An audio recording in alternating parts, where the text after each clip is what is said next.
avoir donné comme titre à ce nouveau livre « Une journée, une vie ». D'abord parce que c'est un vieil adage zen, sous forme d'énigme un peu, un koan zen, qui nous dit quelque chose de tout à fait essentiel. Il nous dit que chaque journée qui nous est donnée est vraiment complètement nouvelle et originale par essence. Et qu'on devrait en quelque sorte, c'est un maître vietnamien, Thich Nhat Hanh, qui dit ça, remercier chaque jour qui se lève, quand on se réveille, pour cet nouvel espace-temps qui se dévoile à nous et qui va être différent de celui qu'on a vécu hier et de ceux qu'on a vécu les jours d'avant. Donc une journée, une vie, c'est vraiment un moment totalement exceptionnel qu'il nous faut vivre à plat. Et puis, c'était, je trouvais, une façon sympathique d'être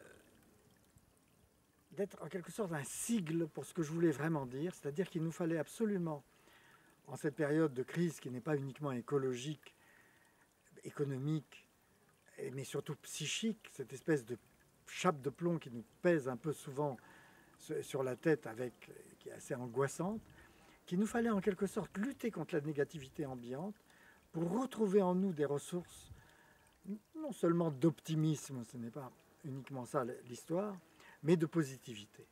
Et que plus on serait armé intérieurement de force, de clarté et de force d'évolution, plus on saurait réagir de manière intéressante à ce qu'il nous est donné de vivre. Donc c'est un peu ça tout le thème de mon livre. C'est comment transformer l'énergie de chaque journée en quelque chose de mieux.